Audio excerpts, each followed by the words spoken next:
On today's episode of Average Joe Show, we got a good one for you guys. A much anticipated NHL episode. Yesterday was the trade deadline. We will be going over the big trades that happened. We got a special guest here, Greg. Big boy Mathison is in the building.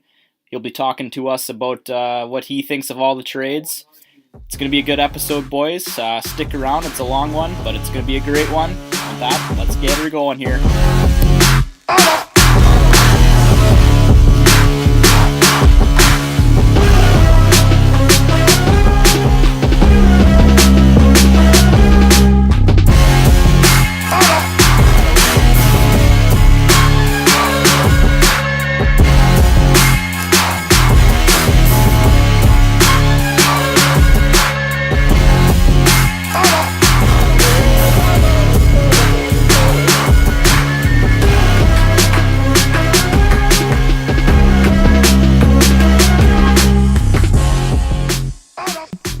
Welcome to episode number 5 of the Average Joe Show with John and Oz. We've got a special guest here, Greg Mathison. So is this now the Average Jog Show? Or is it still Jog? just the Average Joe Show? I guess it's still the Average Joe Show. None of us jog. Yeah, no, nobody's jogging. To be here. fair, none of us jog. Today is Tuesday, February 27th, and it's another day for Fortnite, but we'll put that on hold for now. Yeah, of course. Got a big one today, boys. NHL is finally going to make its appearance here on the Average Joe Show. Much anticipated. I know Greg was asking me about it every single day. The only fan of the show The only fan of the show we have is actually here. So we're gonna have now 0 listens because he's not gonna listen to it when it comes out. a couple big trades at trade deadline yesterday, and we'll be discussing those winners and losers, what we expect to see in the next half of the season with the new guys here. It's going to be a good one. What do you guys want to start with? You want to start off with the big Tampa Bay The blockbuster? big Tampa Bay blockbuster.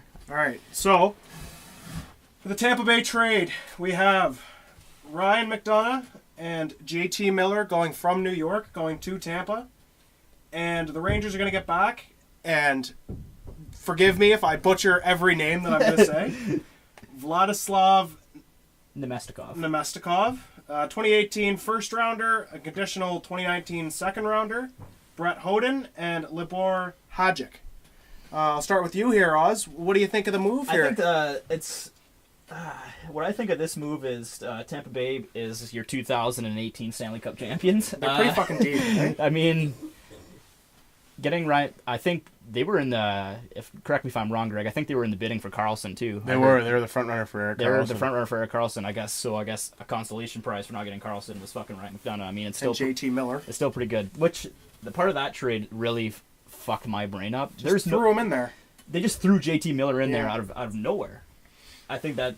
They threw in like a 4th round pick, 5th round pick. Like, I know, fuck. and I guess Nemestikov's okay. I don't really know what his stats are looking like this year, but I think Nemestikov and Miller are pretty similar. very stats wise, similar player, pretty goals much. and assists are pretty similar. So if they match up, it's pretty much McDonough for a first, a conditional, Brett Howden, and pretty much my grandpa. I don't really know who fucking Libor Hadjic is, but Yeah, that's one of those ones where Tampa was just dumping a contract. just dumping yeah. something, eh? But I definitely think the moves that the Rangers have been making are really good. I'm really surprised that no one wanted to take on Lundqvist. I think they really wanted to get rid of Lundqvist. They're rebuilding. They're in their rebuilding They're definitely in their. stage here. It kind of sucks for the Rangers. You never really see the Rangers fucking falling off like this, but Any New York team, really. yeah, true. You don't see a lot of New York teams rebuilding except for like the the Islanders, Jets and the Giants. But yeah, I think this is a good trade for both sides here. I mean, the Rangers are getting some pretty good young players. Nemestikov's going to be okay, I think. The first rounder should be good, but Yeah, that conditional second is it can turn into a first if Tampa wins the cup this year or next. Yeah, that's very so true. you could be getting 2 first-round picks there for Ryan McDonough, which is and Brett Howden, a former first-round pick, young prospect, right? Yeah, So yeah, exactly. I wasn't really sure how that conditional pick worked. So they have to win the cup, and if they win the cup in 2018 or 19, that changes to a first. Changes to a Which, first. according to Oz, is a pretty safe bet. Yeah, that is. They definitely are the heavy hitters in the East this year for sure. Oh yeah, for sure. I think definitely Toronto is going to be up there. Boston with the acquisition of Nash. We'll discuss that next. And Tampa's pretty much overpowering right now, but I mean, they've been looking good without fucking Ryan McDonough the first half of the season. So I mean, who the hell knows what's gonna happen? I mean, what other team has Ryan McDonough and Victor Hedman on their blue line as a D pair? Like, I mean, like if Ryan McDonough is on your second pairing, if they decide to separate them, yeah, which you I'm have pretty sure the they best third defenseman in the history of the NHL basically on your blue line. Pretty much. Is it safe to say that McDonough was the best player moved in the I think so. the deadline this year? Yeah, for sure, absolutely. Yeah. He's definitely the best defenseman, probably the best player overall. Yeah, I think you can make a claim for Nash, but I think Nash is a little bit bold. Yeah, he's getting old. He hasn't had a 50-point season in like 4 years. Yeah, I know. He's 33 at this point. Yeah, it's pretty safe to say that McDonough is definitely the big one of this, and I think both teams have definitely benefited from this trade. Absolutely. I mean, the Rangers finally doing a rebuild. The Rangers are definitely finally doing not signing $9 million guys in free agent frenzy and being a third place team in the East every year. Not signing Marion Gaborik to a lucrative contract for absolutely fucking nothing like back in the day. Can someone say Dan Boyle? So, do you want to switch over to the Nash trade now? Yeah, we'll go a little Rick Nash trade. Since we're talking former Rangers here. Well, I'm looking up the deal here. What do you think? Winner, loser? Who gets the better end of this McDonough deal? The McDonough deal? Yeah. The better end, I think it's definitely going to benefit Tampa Bay more. I always say Tampa Bay in this scenario because at the end of the day, they get the best current player. Yeah, exactly. They get the best player in the trade. Those 2 first-round picks or Brett Howden could end up being great players. Yeah. But right now, if you're going to declare a winner, you might as well give it to Tampa Bay. They got the best player. And JT Miller, who's no slouch himself. Yeah, exactly. All right, perfect. All right, I got the trade up here. We'll move on. So the Boston Bruins acquire Rick Nash from the New York Rangers.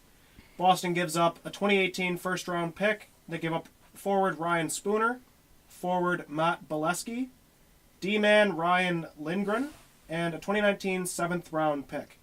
I'll start with you, Greg, this time. What are your initial thoughts on this move? I like it. I like it for both teams again. Like I said, similar to the Rangers and the Tampa trade. How about the Rangers though? Right, that's now potentially 3 first-round picks and 2 deals for them. Yep. So they're like I said, full rebuild mode for them. Rick Nash, everybody likes, everybody loves. Brings the pedigree to the team. Yeah, he's a big name. He's a household name. He was the first overall pick back in 2002 or whatever it was. So 1992. Yeah, he's been around a while.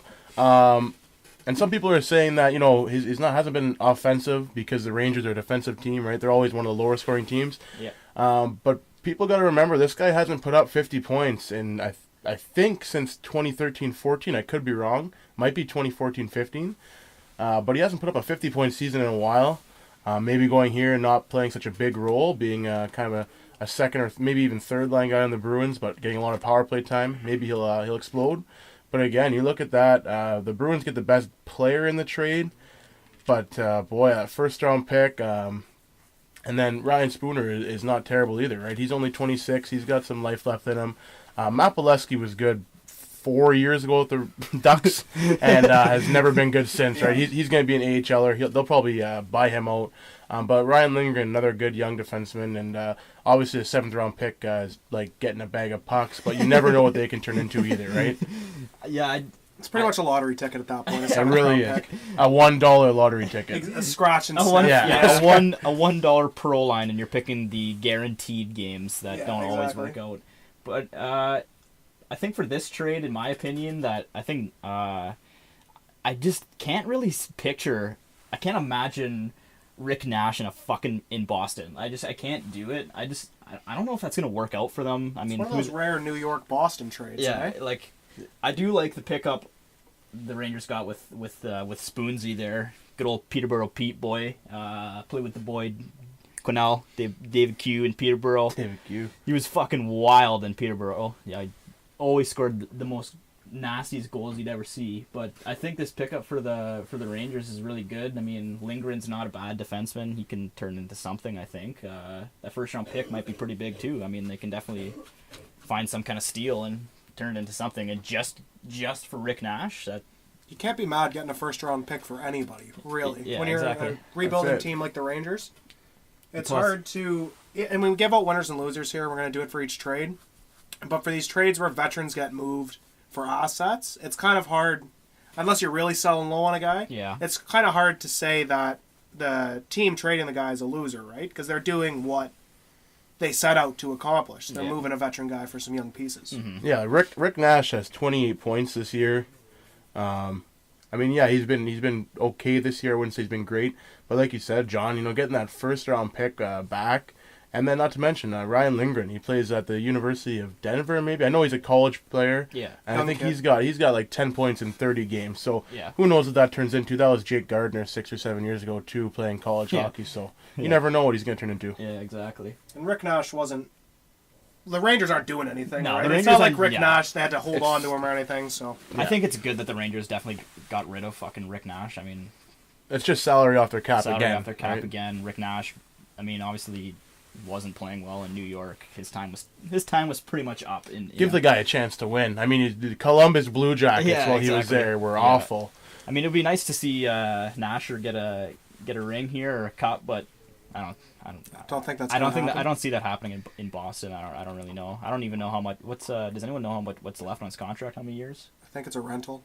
I think he's a free agent after this year. Yeah. He might have one or two left, but he's close. He's close. at the end of his contract. He's at the end of the It's contract. not a long-term deal or anything for Yeah. him. All right, so winners and losers here. Who do you think won the deal? I honestly, like Greg said before, obviously if you're getting the better player, you think that team is definitely benefiting more. But I'm switching the other side of the spectrum here. I think the Rangers are the bigger winners of this trade. I'm going to lean that way too. Yeah, because they're the winner. I think the Rangers are the winner. I mean, Nash isn't the player he used to be, and I don't know. I just don't see it working out in Boston. Do you think it was more of bringing in a veteran to kind of help out the younger guys? I guess so. Yeah. I mean, you don't really want to give up a first-round pick just for some veteran leadership, but yeah, I think Boston's realizing that their time to win a cup, their window is closing very quickly, and they're just like, fuck Nash, let's go, and then they're a weird team for sure. They were in that in-between stage for like a year, and now all of a sudden they're a contender again, but they don't have forever. No, they don't. Especially with Big Z getting... He definitely doesn't have forever. He should have been gone 3 years ago. Yeah, exactly. But it's fun to watch him still. Yeah. All right, so we're going to move on here. We're going to move on to a little Vegas Golden Knights action. The Vegas Golden Knights acquire Tomas Tatar from the Detroit Red Wings. The Red Wings acquire a bounty of picks here. We got a 2018 first, 2019 second, as well as a 2021 third. We'll start with you this time, Oz. What do you think of Tatar, and what do you think of what Detroit got for him? My thoughts on this one are that Detroit, I think definitely they benefited a lot from this. I mean, Tatar's a good player. He was pretty good when he played for their AHL team there, the Griffins or whatever. And then when he came up, he was still doing okay. But I think. I mean, if any team, like we said before, if any team's going to be able to bring up or trade draft capital, it's going to be the Vegas Golden Knights, right? Yeah. So with the loaded picks that they have over the next how long? You had mentioned something earlier, Greg. How many?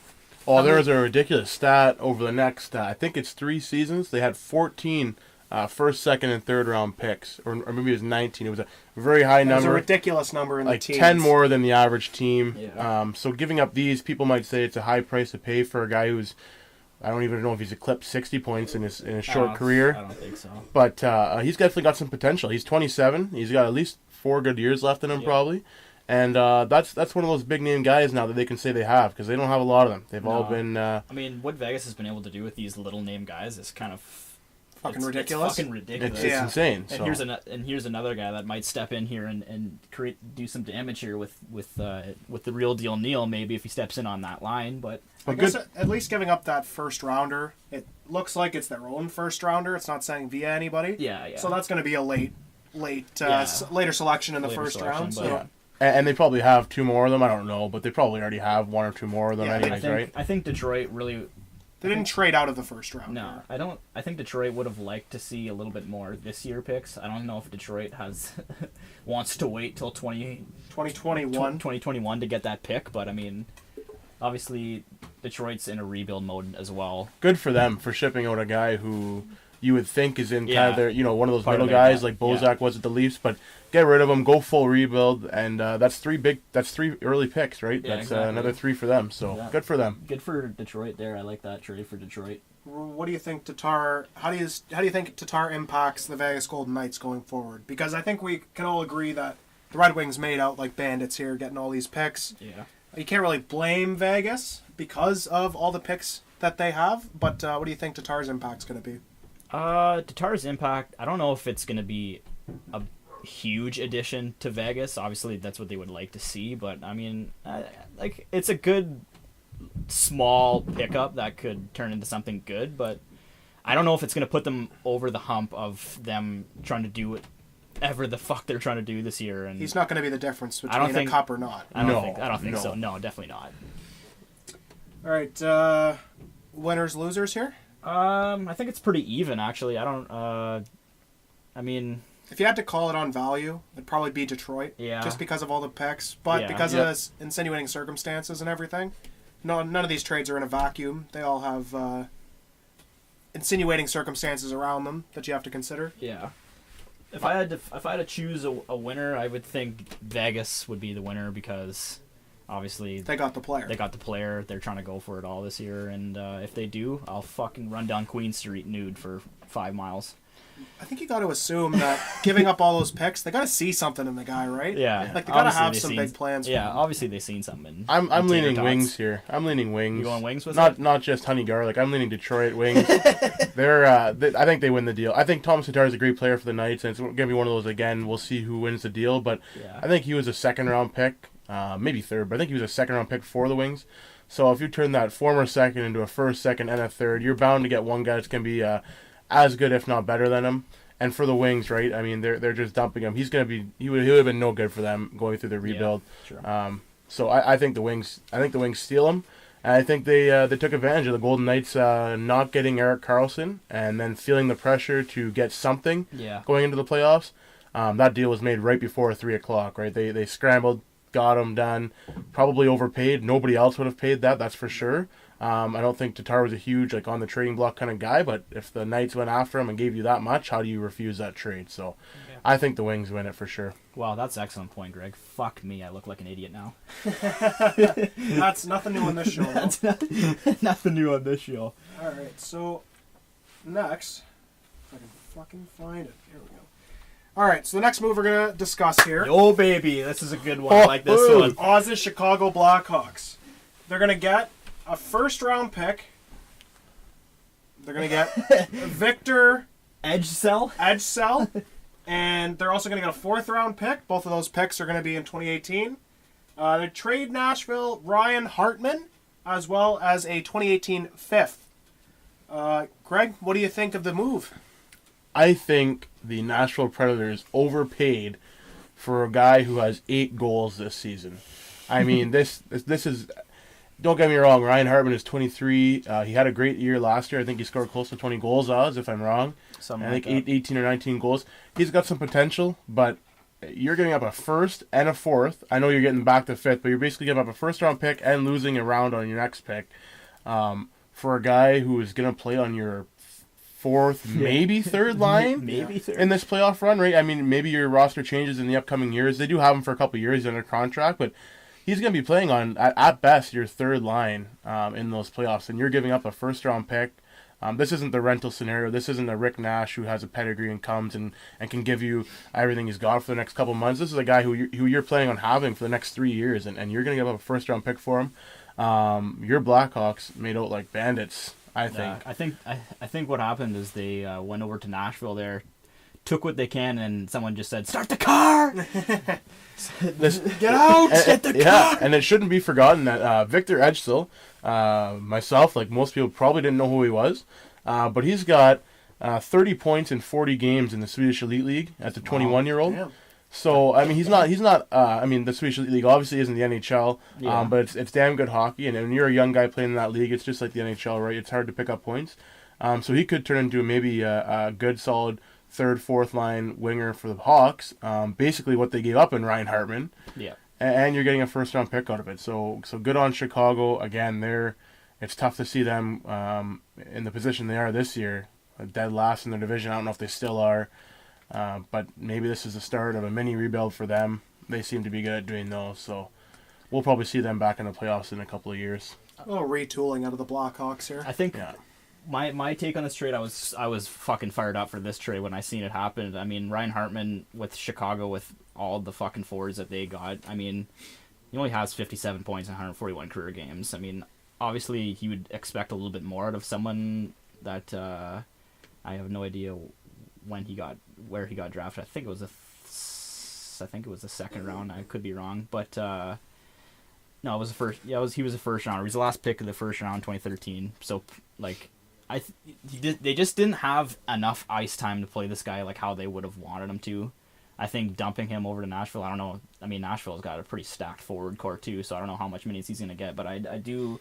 The 2018 first rounder that they got back is absolutely huge. I mean, I would have been fine with even a second or third, or maybe not a third, but I would have been fine with a second round. But we got a first rounder, so I mean, I was surprised Nashville did this trade. It seems like this year a lot of teams are giving up their first round picks. I think it was a record six first round picks traded this year. Wow. At the deadline, and it doesn't seem like outside of McDonough, it doesn't seem like there's a lot of like big time players getting moved. No. That's the problem, right? I mean, you look as a Leaf fan, we have the underlying pain of the old general management system, and they used to give those out like candy. We lost out on the chances of guys like Tyler Seguin, Dougie Hamilton, Tuukka Rask. We just used to hand them out for guys like that, and I thought for the last little while, 8 to 10 years, that GM's got away from that. Like you said, John, I don't think we've seen a first round pick moved on deadline day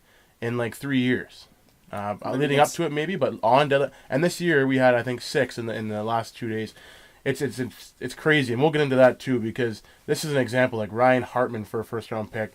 That you're giving that up when a team is getting. We'll move into the Evander Kane trade later for a first round pick for Evander Kane. You're gonna have the same quality and the same amount of picks for Ryan Hartman as you were for Evander Kane. Yeah. So, I mean, very weird. They won't be obviously they'll be a little bit moved around just because they're not going to be the same spots. But yeah, it's definitely strange how first round picks seem a little devalued this year almost. All right, so safe to say that the Blackhawks won this trade? I think it's pretty safe to say the Blackhawks definitely won this trade. I think this is the biggest winner of the deadline day for one specific team. Yeah. All right, perfect. So next, we're going to move on to the Maple Leafs here. So the Leafs acquire Turtleneck, Mr. Turtleneck himself, Tomas Plekanec, and they also get Kyle Baun. They trade away forward Kirby Reichel, defenseman Renat Vilev, and a 2018 second-round pick. And again, don't kill me on any of these names. I'm guessing them all. But we'll start with you here, Oz. What do you think of the move? I'm actually 100%. I actually don't know what to think of this move. I mean, Plekanec, he's an old fucker. I mean, I think the Leafs obviously he's a good player to have on your team. He's a centerman, right? Good centerman to have on the squad. Old guy, leadership qualities. I mean, maybe get that extra guy for the playoff run they got. I mean, they didn't really give up much. Kirby Reichel was nasty in juniors, but I mean, who the he hasn't shown anything when he played for the Blue Jackets and whoever. And then, I mean, obviously he was a Marley his whole time in Toronto, right? So, I mean, I think it's a pretty even trade. I mean, the Leafs are trying to finally get over that hump, and I'm sure Greg will chime in on this one a little bit here. Yeah, I think the Leafs gave up nothing of value to them. Kirby Reichel and Rene Valiev could easily turn into valuable assets for the Canadians, but there was no way Kirby Reichel was fitting into the big squad in Toronto. I think he's getting up there. He's got to be close to 25 now, and there was no chance of him really cracking this roster with guys like Connor Brown and Mitch Marner and Nylander and Kapanen, and the list goes on and on. They got like 3 guys, at least on the Marlies, that would be ahead of him. And same with Rene Valiev. He was at one point one of their highly touted defensemen, but now you got guys like Timothy Liggren and Travis Dermott and Justin Hall, and both those guys were never really going to crack it with the big clubs. So I look at it as the Leafs gave up assets to somebody else, but not their own. They were never going to make the squad. And that second round pick is a high pick, but yeah, he's a great upgrade from Dominic Moore on the fourth line center position. The guy can score, he can play PK, and like you said, he's a good leader to have around.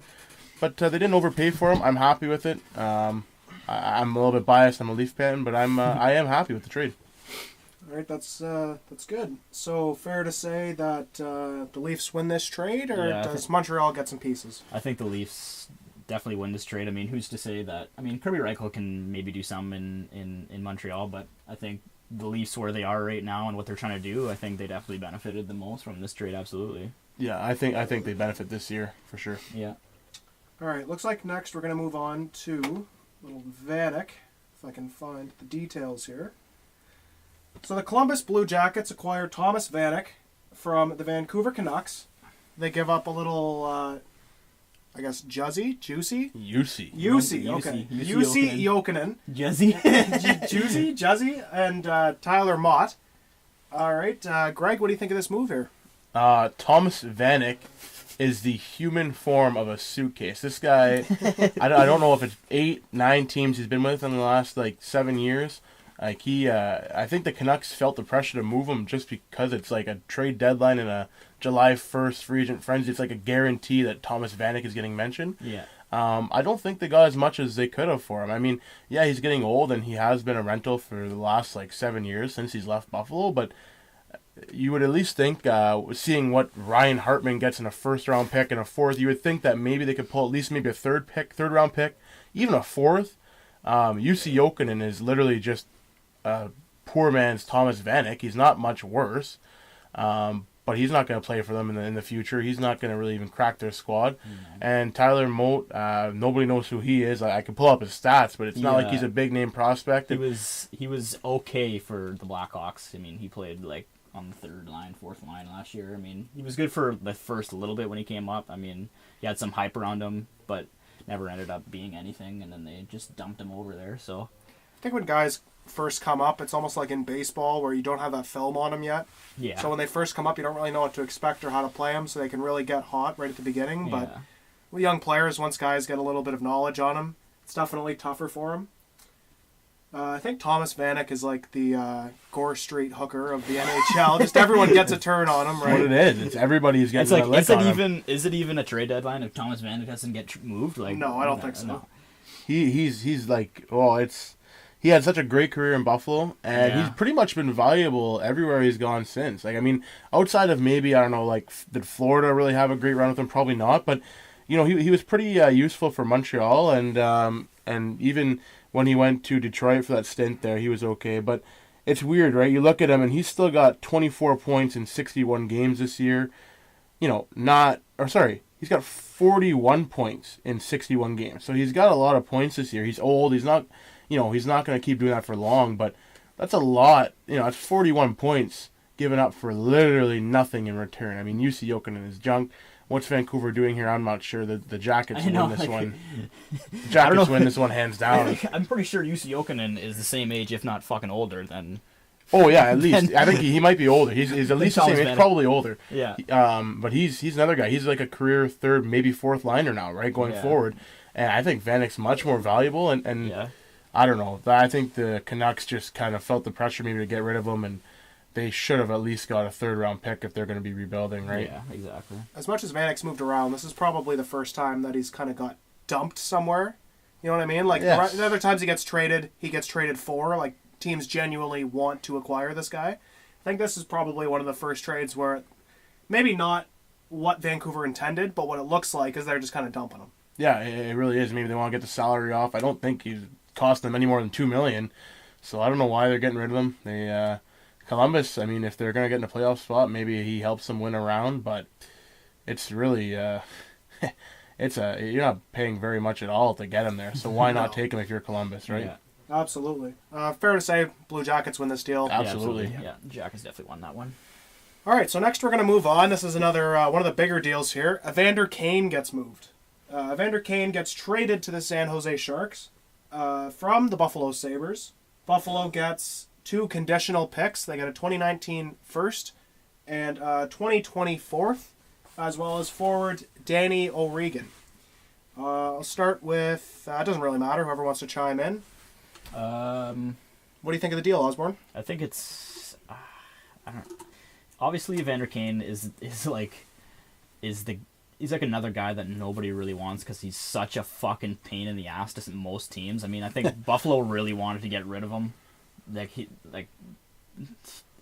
Evander didn't want to play in Buffalo. Buffalo didn't want to have him on the team. I don't think anyone wants to have Evander Kane because he's such a cancer, pretty much. But I mean, I think the San Jose Sharks, they took a risk on a guy that they're taking a risk on a guy that could definitely produce for them. I mean, obviously they're just gonna choke in the playoffs anyways, so it doesn't really matter because they're the San Jose Sharks. Sorry, Cody.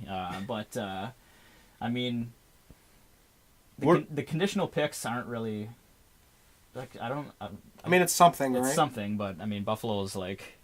What are you trying to accomplish here if you're San Jose, right? Yeah. Like, what do you you lost Marleau last year. Jumbo Joe is obviously on the decline. Getting there. Brent Burns is having an off year, but he'll probably come back around. But realistically, what are you trying to accomplish? You're second in your division again, I think, this year. There's a boatload of good teams this year. Like, I think the West is as wide open as it's ever been, other than maybe Nashville being a heavy favorite there. But other than that, like, anybody can kind of steal it. And the Sharks, you've seen it before, even when they've loaded up and they've had their best teams, they've never been able to really capture that cup, or I think they made it to the finals once. Yeah. So what are you trying to do here? I mean, Evander Kane, he's a cancer in the room. Maybe he'll turn a new page here, but that's what everybody thought when he left Winnipeg. Yeah. So every single time he goes somewhere, that's like, he'll turn a new page, and never ends up happening. And it hasn't happened, right? He was a highly touted prospect. He played in the World Juniors. He was lights out. He's one of the most skilled guys on the ice, night in and night out, but it's tough to. How do you give up? I mean, this first round pick, I believe the condition on it is that if the Sharks don't re-sign him this summer, that it turns into a second. But even then, you're giving up a second and a fourth round pick, and Danny O'Regan, who's a career AHLer. Yeah. But you're giving up those second and fourth at worst for a guy that you might, if you don't re-sign him, and you're not making a playoff run. Yeah. So what are you using him for, right? So you're giving up 2 free picks if you don't re-sign him. If you do re-sign him, it turns into a first, and you're doing that for a chance to win one playoff round, maybe. I don't think it's a huge, hugely anticipated move. I didn't think it was a great move, but I don't know. I'm not a Sharks fan. Maybe they feel differently. I think this is a steal for Buffalo again. I think it was just the big name, right? I mean, Evander Kane, that's pretty much all. Put some asses in the seats. Put some asses in the seats, I guess. But I mean. But if somebody like, if Nashville were to have picked him up, or somebody that's really in the Vegas, and they give up a first and a fourth, well, then you're looking at it and saying, no problem. You don't re-sign him. You're giving up that second round pick, but you had that chance to win the cup. I mean, I don't think the Sharks are in that position. That's just my opinion. But and then how about Buffalo? I mean, are they ever not going to be rebuilding? They've been rebuilding for 10 years. They've been rebuilding since Max Vinaganov. Like, yeah, they had a good run in 2005 maybe in the lockout when Danny Briere and Thomas Vanek were so. playing. And Rick Jeanneret was going insane. Yeah, they just they have the best announcer in the league, but that's about it. I mean, they don't have anybody. I don't understand how Buffalo isn't good. I mean, they get prospects year after year. They have loaded up on picks. They pick up Jack Eichel, who in any other draft probably would go first overall, but behind Connor McDavid, you're going second, and he's been their only positive for the last 3 seasons now. Like, yeah, I think they need to put something around Jack Eichel. They really do. They can't rebuild with just Jack Eichel. I mean, the Leafs obviously been able to pretty much do it with Austin Matthews. I mean, you can make a case for Marnsey and the boys, but I mean, they definitely need to get players like the Leafs have to put around Eichel for sure. But I feel like we could be sitting here and we're going to be saying, how are you rebuilding around Jack Eichel when Jack Eichel's now 28, 29, right? I mean, that's only six years away, so, and they're not even close. Maybe I'm wrong. Maybe they have some guys coming through that people think are good, but, Robin Leonard's in net. Yeah, he's stellar. Well, he's starting to creep up a little bit. He's, maybe 25, 26? Yeah. And so by the time the rebuild comes around, he's in his early 30s. He might not be the same goalie he is now, and he's not fantastic to begin with. So, where are you going with this Buffalo? Figure it out. That's my opinion. I would hate to be a Sabres fan because they have been in the bottom of the barrel for a while now, and I don't see it getting any brighter. Yeah, it's definitely not looking good in Buff. Winners and losers here? I think they're both. I think they both lose out, but I think Buffalo wins by getting the first round pick if they do re-sign him. Yeah. Okay, fair enough. Yeah, this was that's It's a strange trade. That's a strange, brutal trade. That's It's a bad fun trade. one to look at in 2 years. Yeah, Yeah, exactly. exactly. All right, so we're going to move on here. We got Paul Stasny gets moved to the Jets here. St. Louis gets back a 2018 first. It's another first-round pick. Eric Foley, and a conditional 2020 fourth-round pick. Whoever wants to start here, impact for the Jets. What do you think? Do you think this is what's gonna make the Jets? This could help the Jets for sure. I mean, a lot. I think. I know Big Jess is like, holy fuck, the Jets are winning the cup this year, but I don't like. It came out of nowhere. It came out of nowhere. I was so shocked by this, what the Jets have been able to do. I like this trade for them. They're picking up a decent player here. Solid player. Solid player. Better than Ryan Hartman. Yeah. Much older than Ryan Hartman. I think he's 32, Paul Stasny, but again, I think he put up 40 points so far this year. So if he can get you 50 points, and then obviously in the playoff push, right? Like this guy came out of nowhere though. Nobody really even thought of. St. Louis has just kind of punted on this season. Which is weird. Braden Shen on their team obviously was quoted saying, we're 1 point out of a playoff spot right now, and one of our best players gets moved. It's kind of disappointing to see, but they get that first round pick back, another fourth round pick who can turn into anything, and the Jets, but they benefit, right? The Jets get the guy they're looking for to really shore up. I mean, they have 4 great lines as it is, but really shore up their 12 forwards. The Jets are for real. I don't like saying it, but I think they're for real. They're more real than Vegas. It definitely kills me to say that anything to do with the Winnipeg Jets are for real, but I mean, I think they are. I think they're looking good in the West. Like you said, I think Vegas is going to fall off. It's really anyone's fucking ball game in the. Is this the year that the Jets win a playoff game? I think this. Not the New York Jets, because they don't win playoff games either. But I think this is finally the year the Jets make it to the. At least the second round, hopefully. I mean, between the Thrashers and the Jets, right? That franchise hasn't won a playoff game since they came into the league. Yeah. That's not like 5, 6. This is 18 years in the making. They haven't won a game yet in the playoffs. That's fucked up. Yeah. So it's the city of Winnipeg's obviously seen success there with Teemu Selanne way back in the day, and guys have had there before. But this is they've only played in 8 games. I think the Thrashers made it once, and the Jets, since they've been back, have made it once, and they got swept. They kind of took a year off last year and really thought about what they were doing, and Kevin Cheveldayoff there, he's talked about it. This is they are for real. It pains me to say it because I don't want to think they are, because I really don't like Patrick Laine at all, or the Winnipeg Jets, but they are for real, and they're a fun team to watch. They got great defense. Oh yeah. They have a phenomenal goalie for the year in Connor Hellebuck. So good on them for picking up a good veteran guy who could end up putting in 5 to 10 to 15 goals, whatever, how far they go in the playoffs. He could pitch that in for them. So good on them for going all in this year and maybe re-sign him. Maybe he sticks around for a few years. Okay, quick question from sports here. Does anyone actually know how much gigabytes or what a gigabyte contains? How many bytes? How many just regular bytes? It's 1,000 megabytes. I thought 1,000? Is it or 970 something? If I had Google in here, we could ask her. Yeah, let's fucking get her up here. How much is a gigabyte? How many bytes in a gigabyte? I always get my data, telling me that I'm going over. Yeah. So I think it's 1,000. It's close to 1,000. I think it's like 980 something. 1 gigabyte is 1E plus 9 bytes. Is that like billion? Is that what that is? What?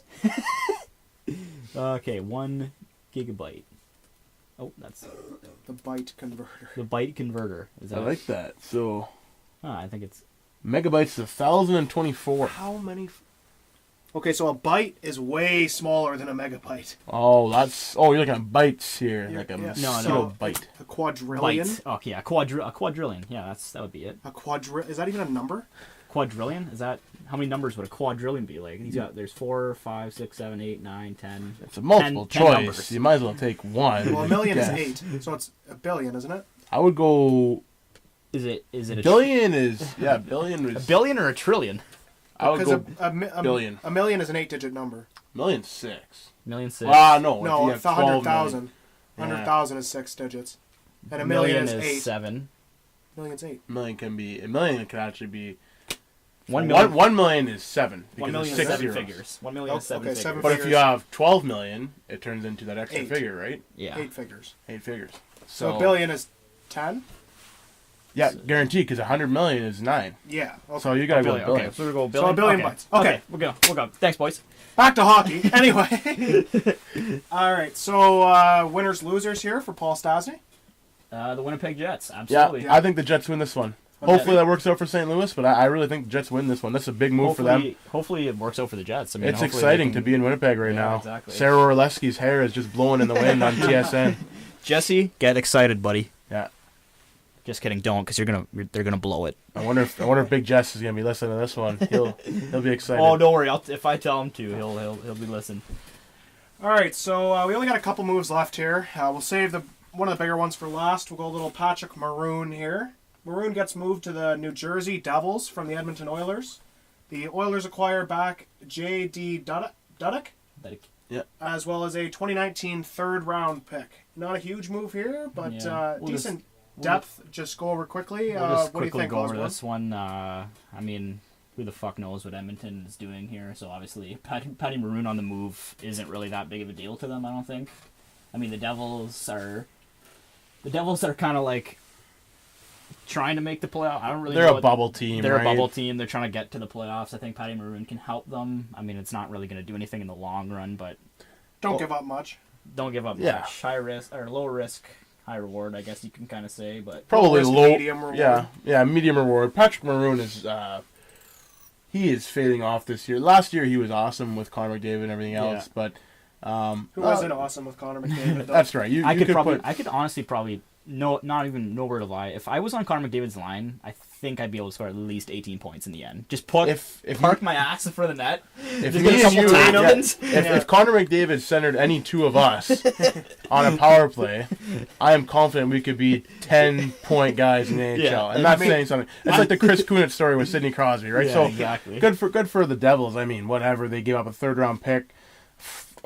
Bad for the Oilers. I mean, you're going from bad to worse in a time where you should be looking at a cup, and this year has been such a terrible year for them that they are, see you later, Patrick Maroon, a guy we signed in hopes of giving us some playoff experience. So, but good on Edmonton moving on from a guy who's a little bit slower, probably not going to help them in the future. They've realized maybe not the best signing that they got, or trade.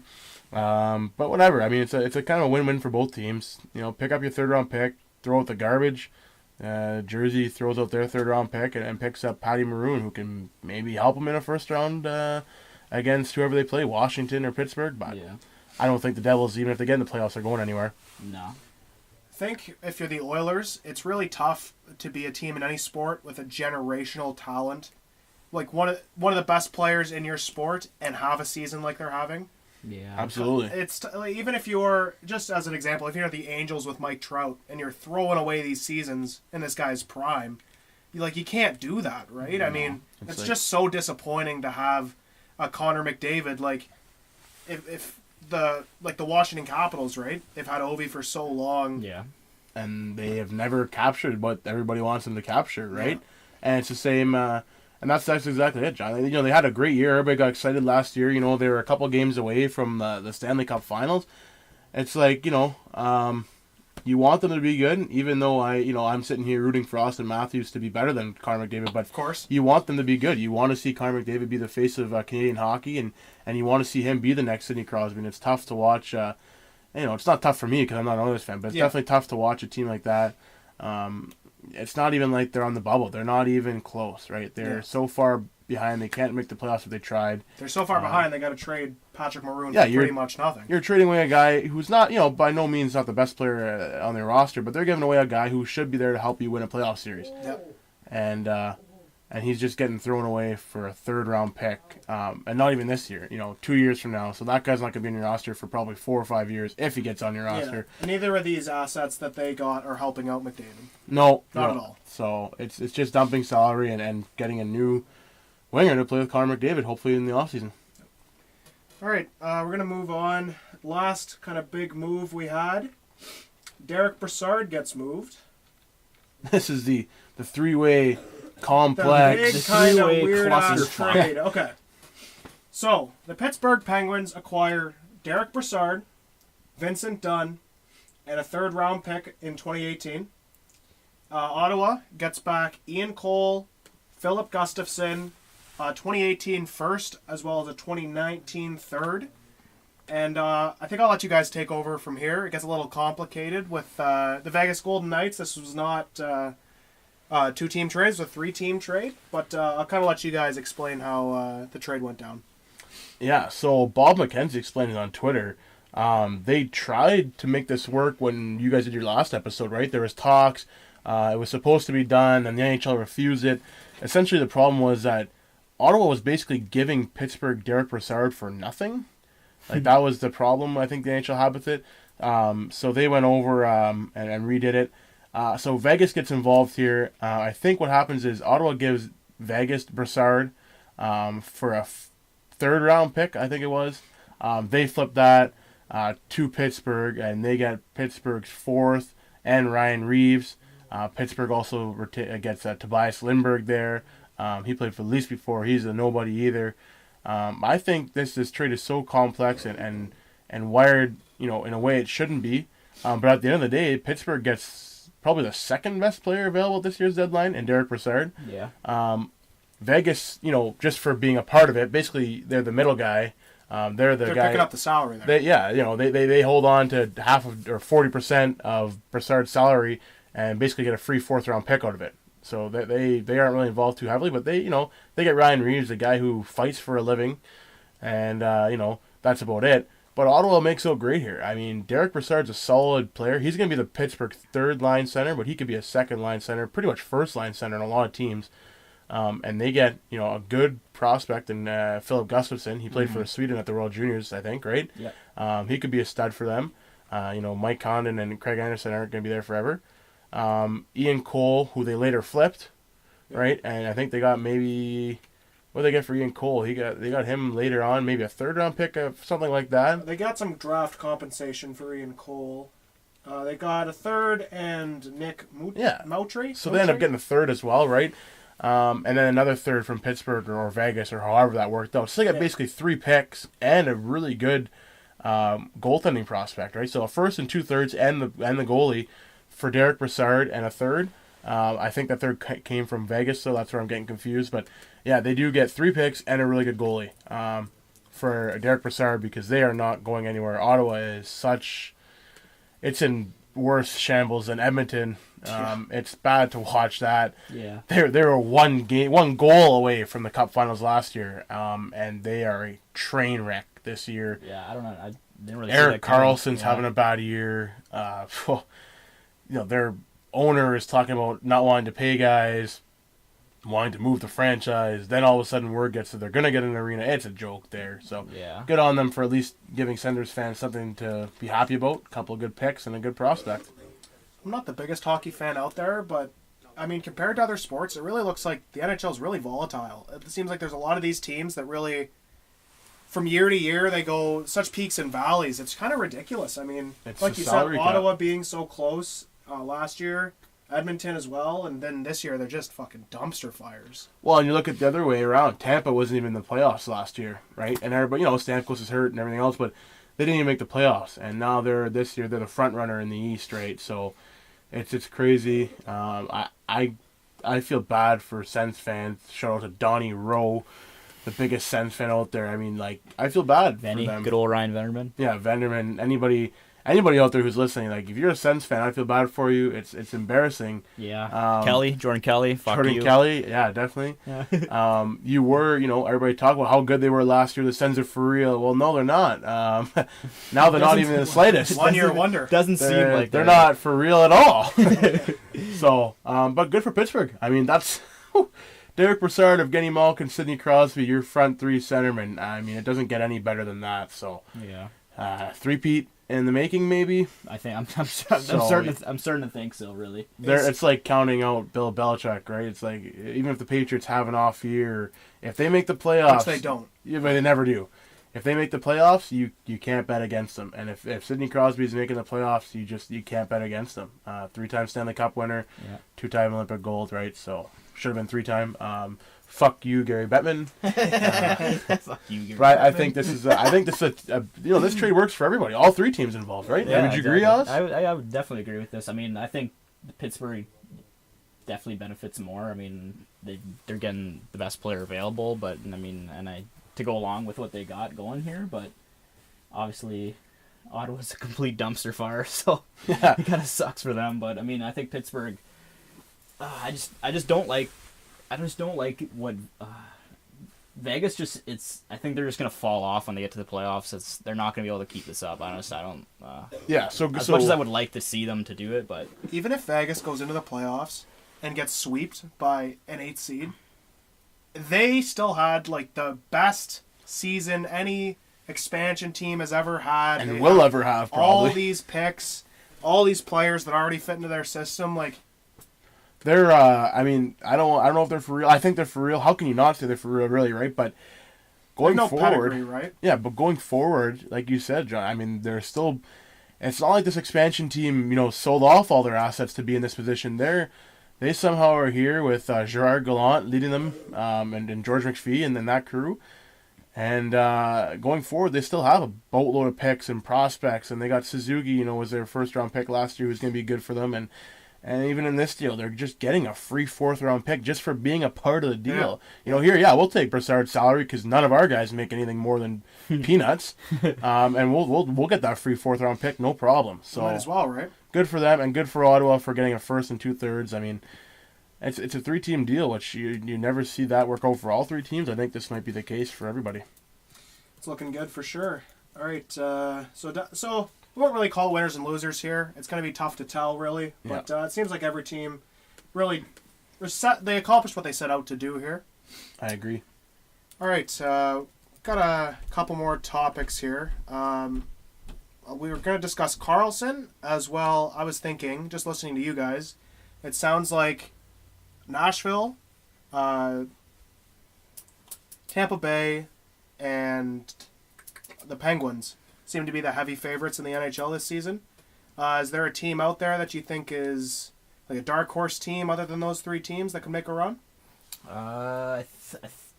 If we're going dark horses for West and East, I think the dark horse in the West is the LA Kings. Yeah. I think the Kings, once it comes down to playoff hockey, I think they really turn it up. They know how to win. I mean, they know what to do with those big lights. They know what to do when it comes down to it. I mean, a lot of people are overlooking them. I don't think you can overlook them. I mean, Doughty is one of the best defensemen in the league. They still got Onze.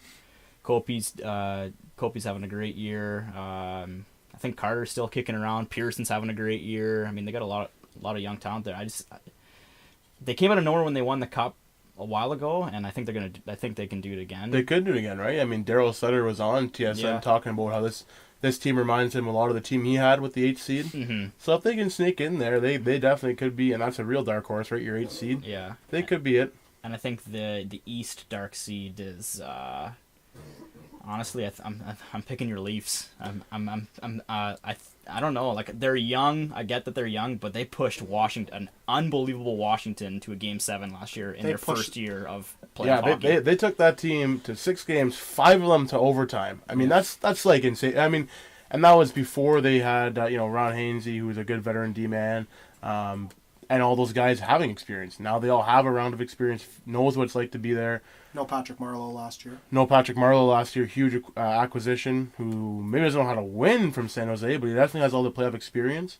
So, I mean, I'm going to be biased and pick them as well. Tough road to go through, right? You're going through Boston and Tampa no matter what.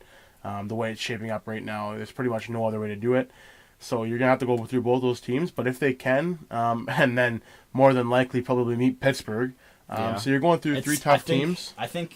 I think it's a harder road to the Cup final in the East than it is in the West this year. And usually we're saying the West compared to the East, but I think the East is a lot harder this year. And you look at it, it's like that Atlantic Division. I mean, the top 3 teams are awesome. Toronto, Boston, Tampa. Yeah.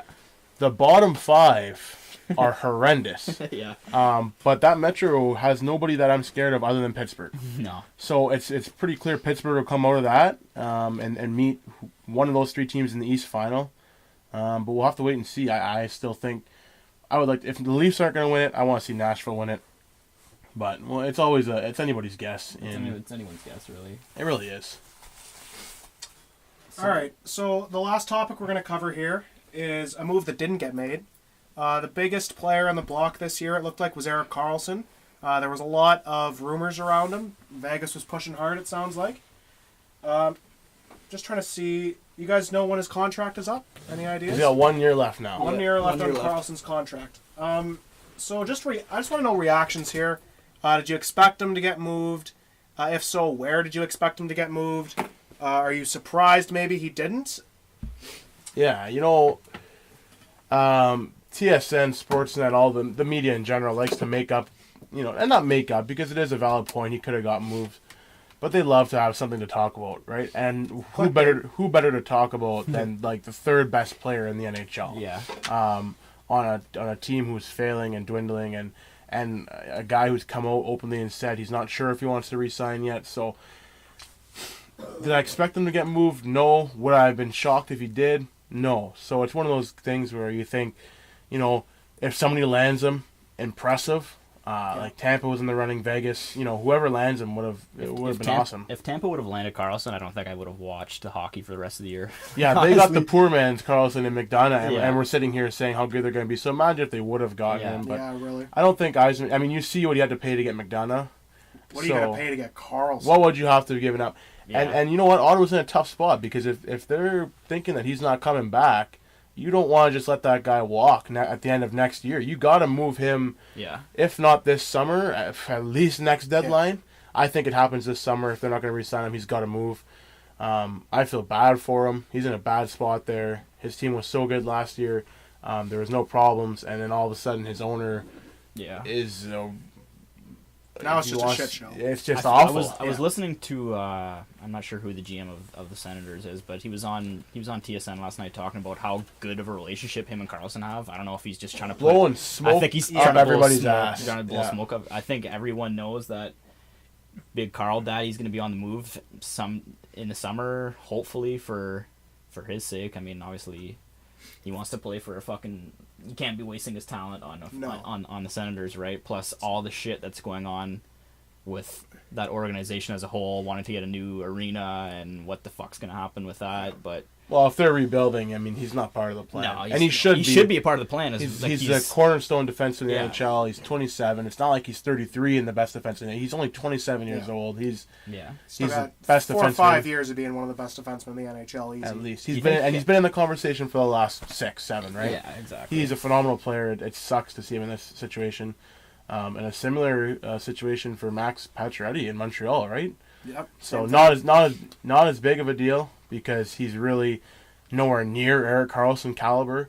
But same thing. All the Canadian teams, Montreal, Edmonton, but Montreal, I mean, I tell my buddy who is a fan of them, they're the biggest joke going. For the last 8 years, you've had the best goalie in the NHL, the best goalie in the world in Carey Price, and you haven't been able to build around him.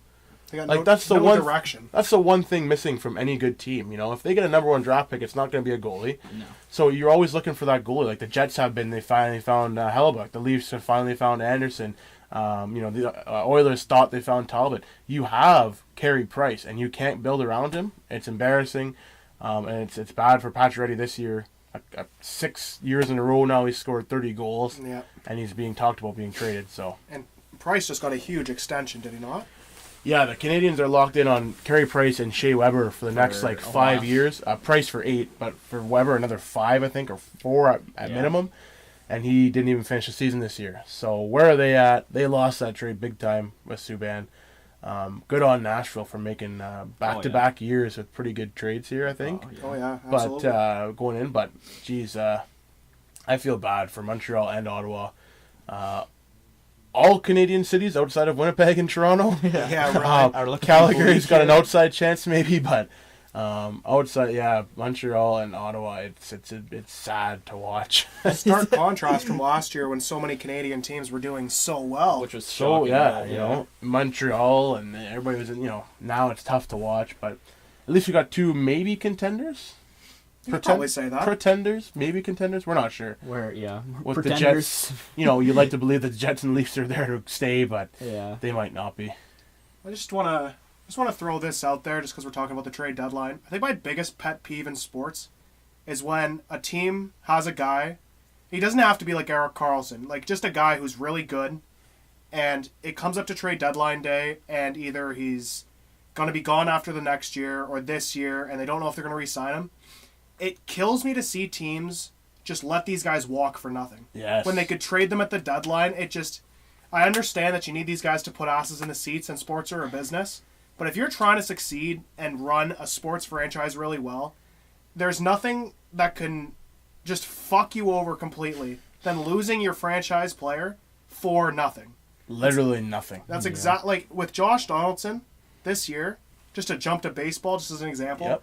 If the Jays aren't in it at the deadline, or if they don't have a solid, concrete, idea that they can re-sign him, if they don't think there's at least an 80% chance that they can re-sign him, I would trade him. Because why don't as you? much as I love Josh Donaldson, it would be even worse like Edwin Encarnacion. I can understand that when you're a championship contender and the guy's in the last year of his deal, but I don't know. It's just... I couldn't agree more. It's awful to watch, and Josh Donaldson's gonna be a prime example this year. If the Jays are not contending, I mean, they might have a good pitching staff. Who knows what's gonna happen?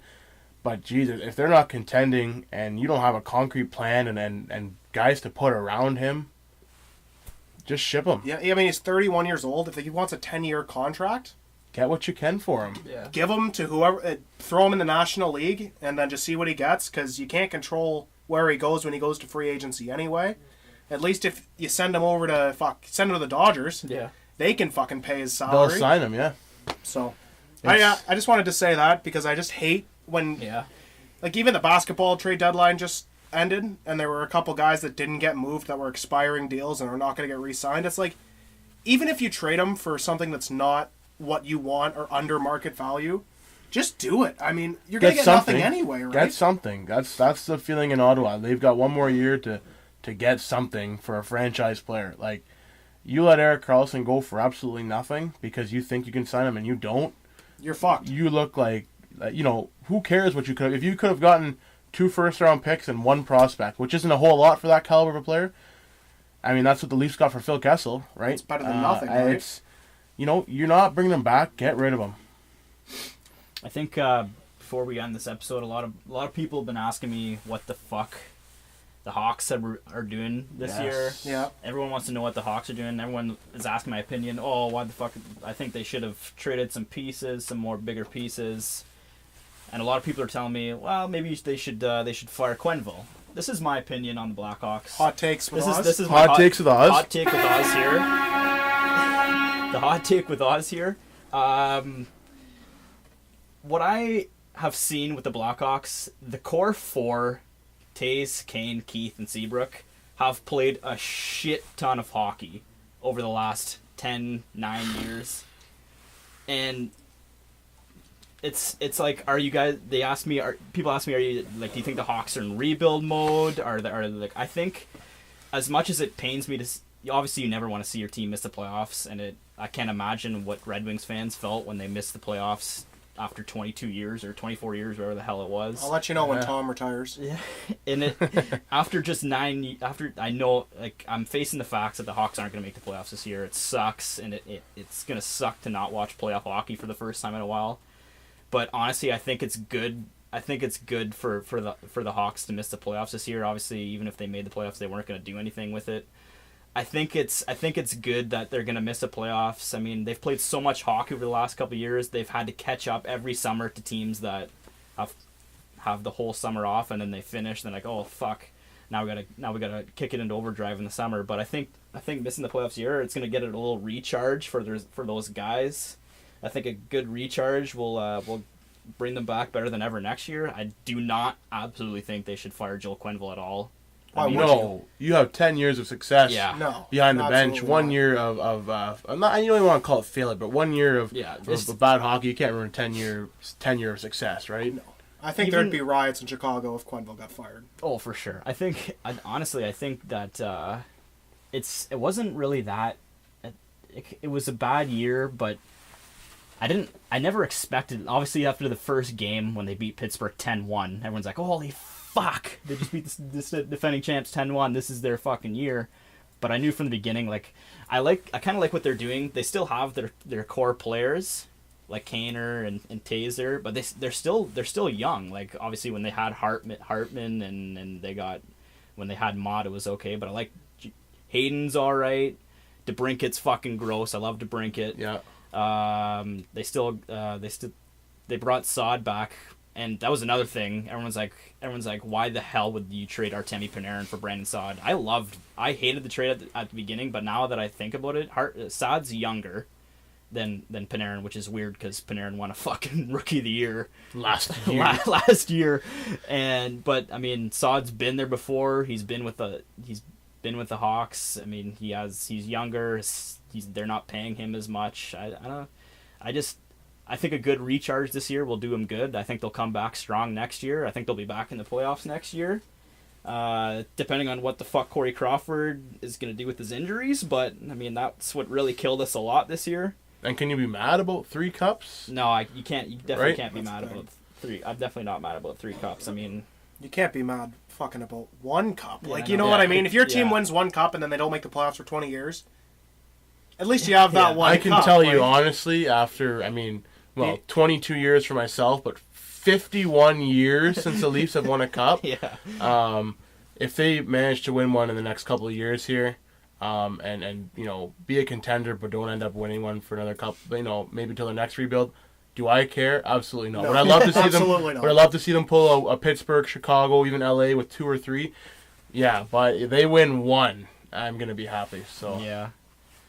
All right, so I think we covered everything we wanted to. Thanks for being here with us, Greg. We Thanks appreciate for having it. me, boys. It's been a blast for sure. Yeah, for sure. We'll definitely get you back on here sometime soon. Free agent frenzy. Yeah, exactly. Free life. Little playoff preview, perhaps. Free agent frenzy, little playoff preview. We'll see what's going on. Yeah, we'll definitely do another full NHL episode before the playoffs start. I mean, when the playoffs actually are on, that'll always have something to talk about. So we'll definitely fucking get you in here for that for sure. Now I gotta go pretend like I know what I'm talking about and push some pucks around the ice at a hockey practice.